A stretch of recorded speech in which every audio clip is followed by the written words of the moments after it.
Like Shiva, many monks and sadhus wear their hair long and matted, some twisted into a top knot. Some cover their bodies with ashes as a sign of their renunciation of the world. Others wear the sign of Shiva on their foreheads. White horizontal bands symbolize three kinds of truth: in thought, word, and deed.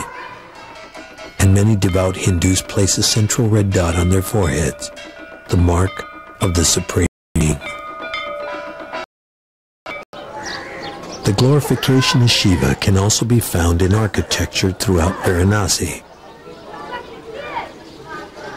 The Golden Temple, considered the holiest Hindu temple in Varanasi, honors the spot where Shiva pierced the earth with a colossal shaft of light to prove his superiority over the other gods. Erected in the 18th century, its spires were adorned with 3/4 of a ton of gold.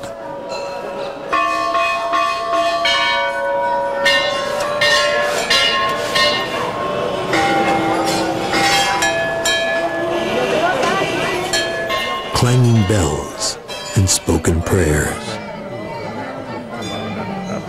The smell of incense and the flare of a sacred flame.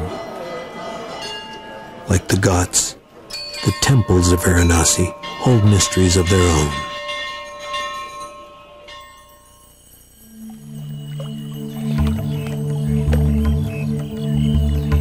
In Sanskrit, the ancient language of India, the Hindu city of Varanasi was called Kashi, the city of light. Kashi is a play on words that links the sun's light to a person's spiritual enlightenment. It's the search for enlightenment that draws Hindus to Varanasi, to the holy waters of the Ganges, and to the sacred shrines found in temples throughout the city.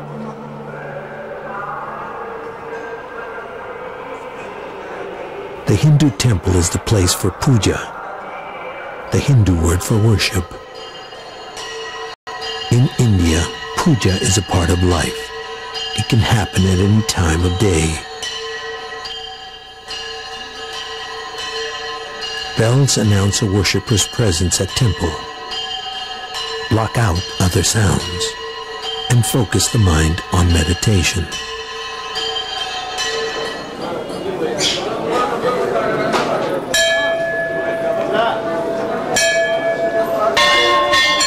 During puja, the smell and smoke of incense disperses to signify the presence of God.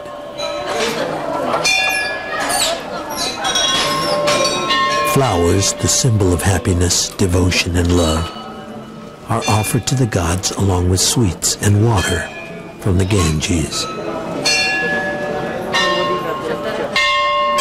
Lights, waved to show worshippers' reverence, symbolize divine illumination.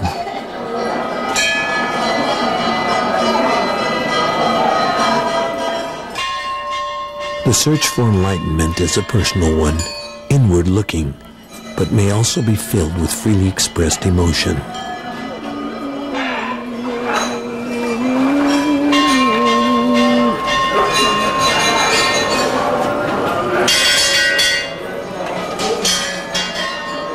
To a non-Hindu, the mood of a temple may seem unorganized, even celebratory. It is certainly spontaneous.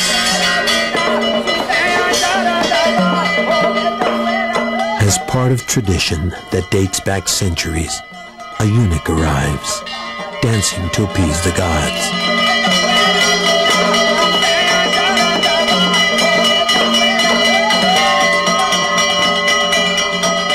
Hindus believe the presence of a dancing eunuch can make a barren woman fertile. Their blessing is considered good luck by childless couples.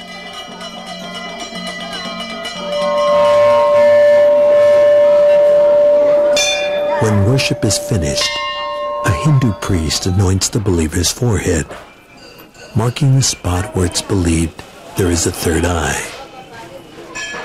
A person who has achieved enlightenment can open the third eye and look inward at the soul. They can become closer to the gods. For many, worship is constant. Scriptures from the Hindu holy book, the Vedas, are studied and read aloud by believers from all walks of life. These sacred writings reveal that the cycle of reincarnation can be stopped. A moral life led by a monk or sadhu is one step.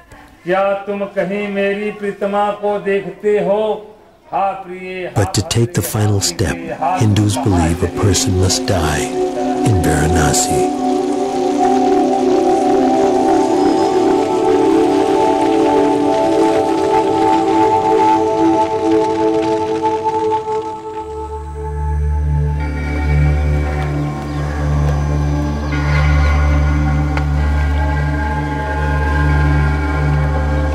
It is said that India's sacred city of Varanasi frees a Hindu believer to live a good life, a clean life, a pious life, because it frees the soul for a good death.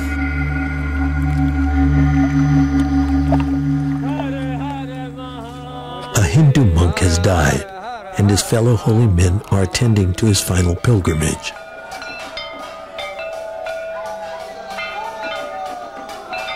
With the river Ganges as their destination, the journey is joyous.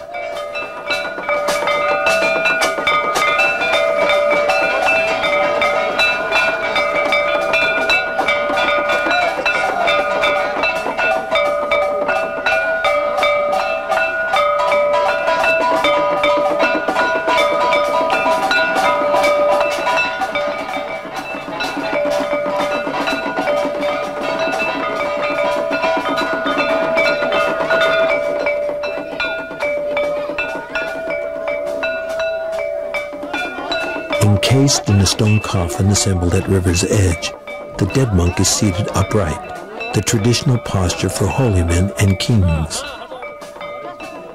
His body is wrapped in garlands of marigolds, orange like the monk's robes, to symbolize the quest for spiritual knowledge.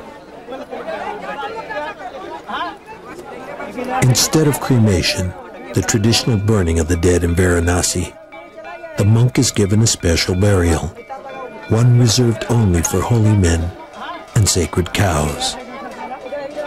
Reincarnation has no power over him. He will not be born to this world again.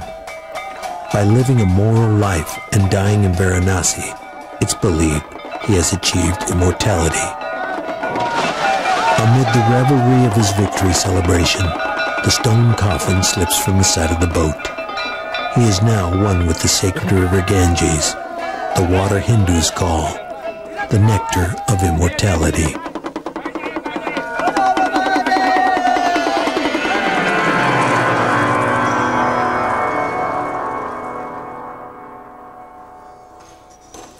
A smoky haze hangs over Manikarnika Ghat.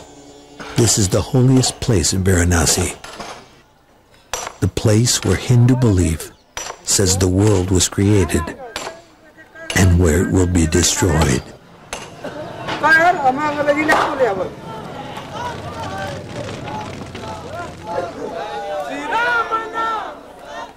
Death is commonplace here.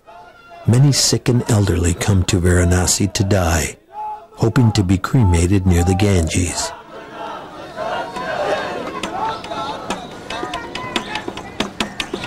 Once death comes, their bodies are shrouded, perfumed, and decorated with flowers.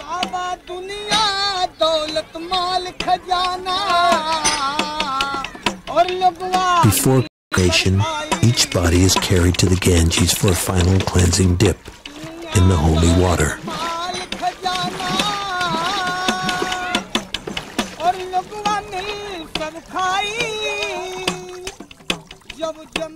Burning the dead is an ancient Hindu tradition. It's believed that souls of the dead are sent to heaven under the care of Agni, Hindu god of fire. As sacred as cremation is, the atmosphere is public, matter of fact, even casual. The mood is solemn but not somber. Open mourning is